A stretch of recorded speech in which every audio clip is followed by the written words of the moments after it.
Night, a tornado touching down before midnight in DuPage County. This is a press conference from Naperville. Here's the mayor. Let's listen in. The generosity of our community has not gone unnoticed. Once again, everybody has been so appreciative of the support that we've received. And I want to express our gratitude on behalf of the Naperville City Council and the city. Already our residents have been talking about how they can help their neighbors in this time of need. We've received many calls. I'm getting texts. And we have established some protocols for that. At this time, we're asking all volunteer and donation inquiries to be directed to our Community Service Department at 630-305-5340. We'll take names and phone numbers for those who wish to volunteer, and we'll call them later this week as the site, as we are able to do damage assessment and needs assessments here at the site. Our community was tested once again last night. We're a strong community. We will pull together, and we will, for sure, come through this. But it is a test. That resilience, though, is already on display as you walk through and you see some of the damage that's taken place. I want to say thank you to our first responders and to those who are working tirelessly overnight, and I do mean overnight. I know our chief hasn't gone to sleep yet. And thanks also to some of our neighboring communities, in particular Aurora, who has had equipment and personnel out here throughout the evening and the day today to assist us. Thank you to all the state and local officials who have reached out to the city. I received a phone call from the governor this morning, as well as all of our Congress members, state officials as well. I'd like to say thank you. They've all offered assistance. We're grateful, and so we will be looking for their support as needed. To the neighbors, please be safe and look out for each other. And please be cautious against scams. Unfortunately, this is a time when people can take advantage of a situation when we have a crisis.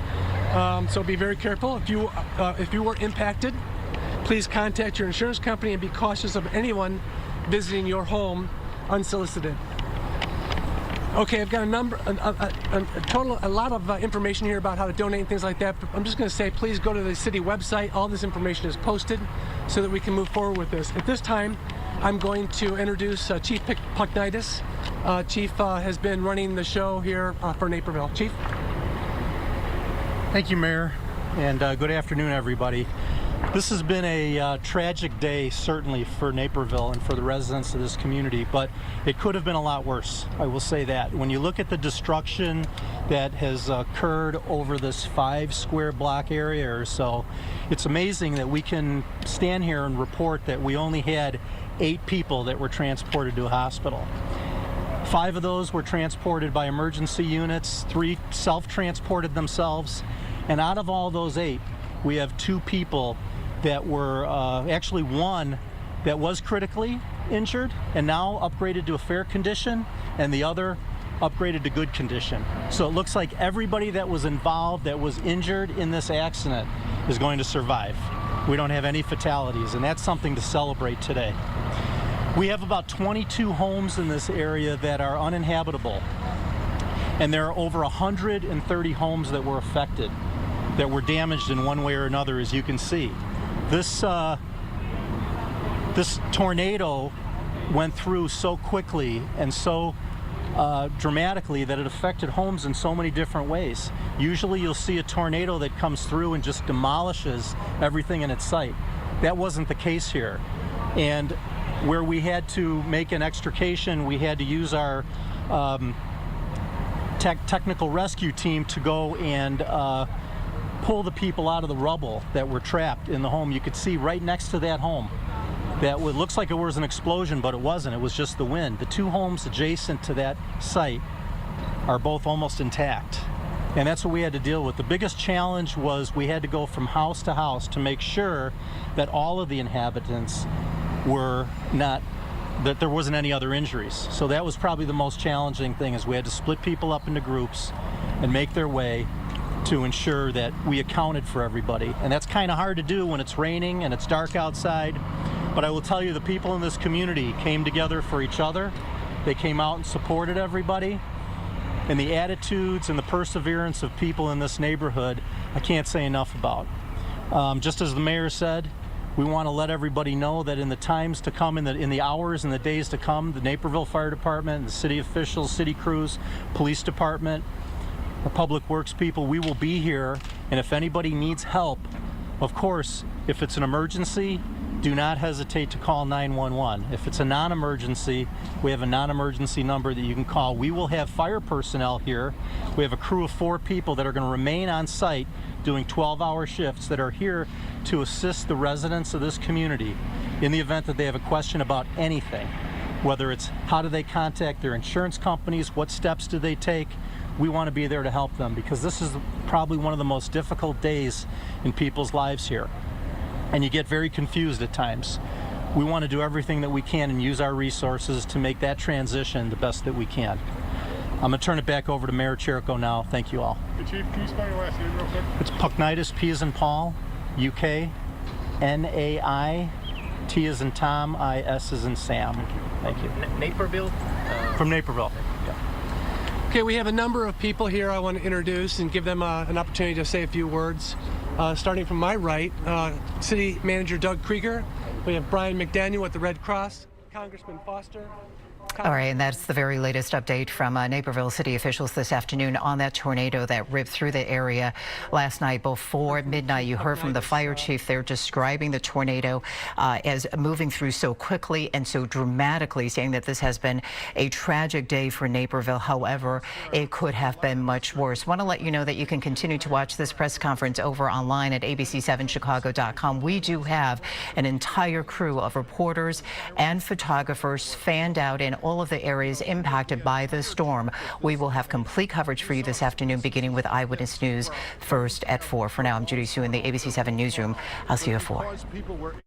This has been a special report from ABC7 Eyewitness News. We now return to our regular program schedule.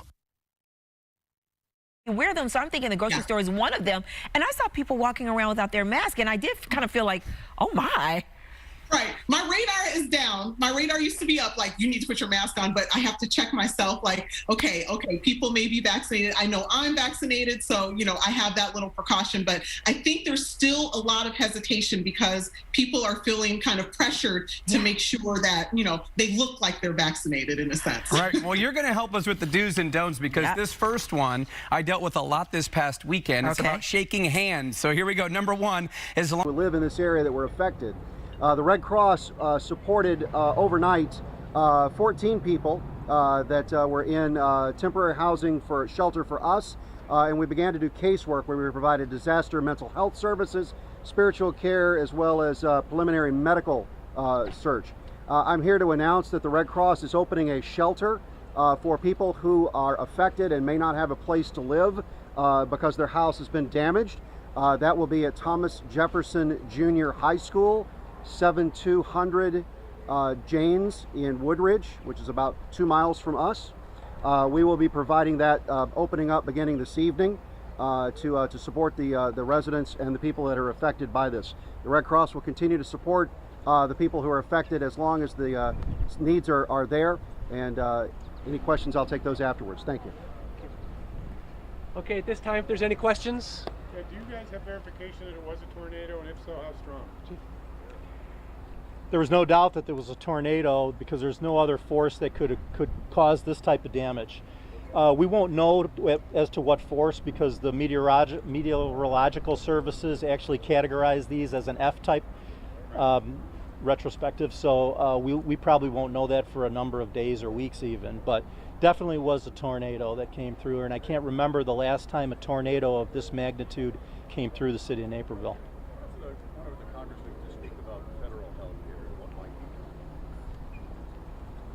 Question.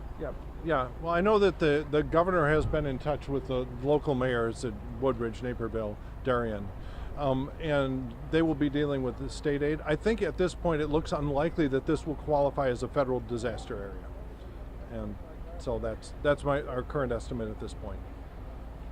What is the current situation with the power with the residents that are seeing? Doug Krieger, Naperville City Manager. During the storm, the city had about a dozen electric poles that were either snapped or sheared off. We had about, at a max, a little under 1,000 customers who were out of service. At this point in time, we've been able to restore power to the majority of those, and currently there are 302 customers out of service. Based on our current estimates, we are working very hard to get them restored sometime late tonight. Chief, you talk about 130 houses damaged here and also 8 people injured. Do you know overall in the other cities in the county what's the toll? I do not know the answer to that question, but I do know our neighbors in Lisle Woodridge had extensive damage to their community as well. It seemed to be that was the trajectory that was going on, but I've heard from our neighbors in Downers Grove that it didn't hit them too hard. So, but I'm not sure about the numbers. Chief, can you tell us what time the tornado hit here, and can you address the fact that some people said they did not hear sirens till after the tornado warning?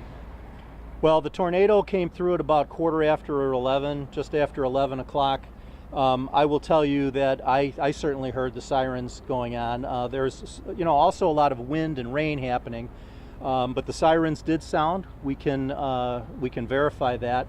Also, what worked was the emergency notification system, and I've talked to a number of the residents in this community that said the cell phone notification is really what made a difference. A lot of people on a Sunday evening are sleeping and are not watching television or radio.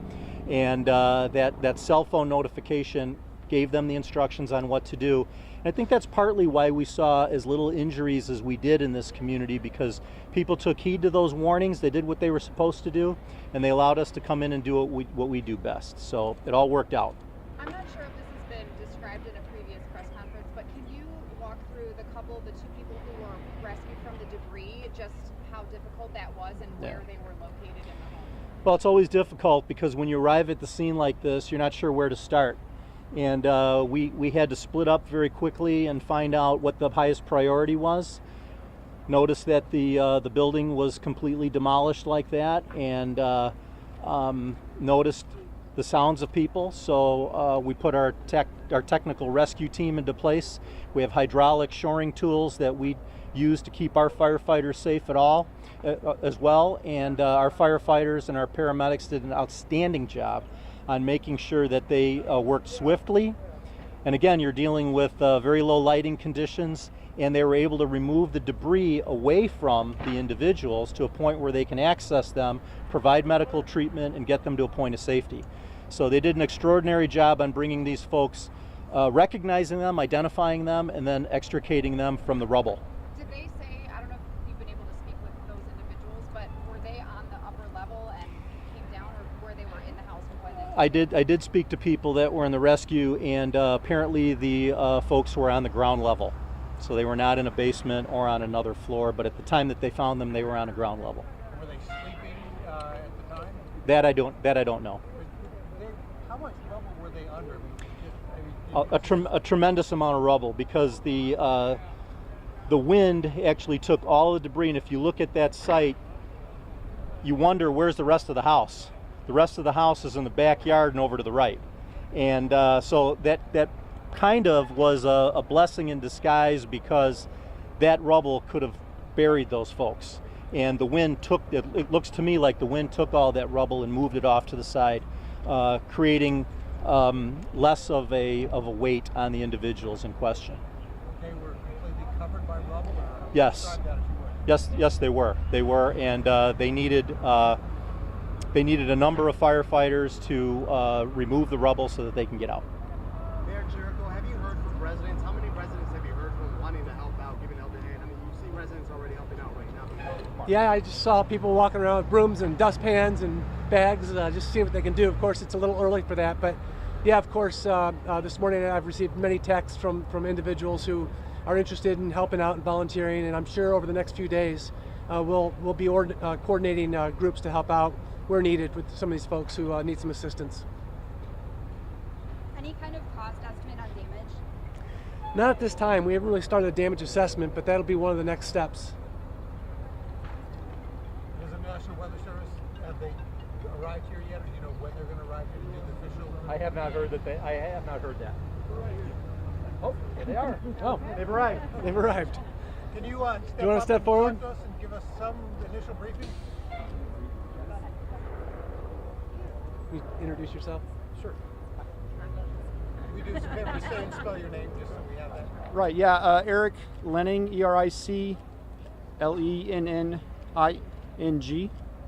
and a meteorologist in charge with the National Weather Service here in Chicago.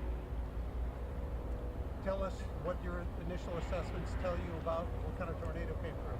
Yeah, we're still kind of moving along the path here from west to east and trying to figure out the max intensity. This is the most damage we've seen so far along the path, but we know there's also some damage farther east that we haven't got to yet. So before we can make a final assessment, we'll have to actually see the entire path, because the rating that we assign on the EF scale is EF0 through EF5, but that depends on the maximum strength anywhere along the path.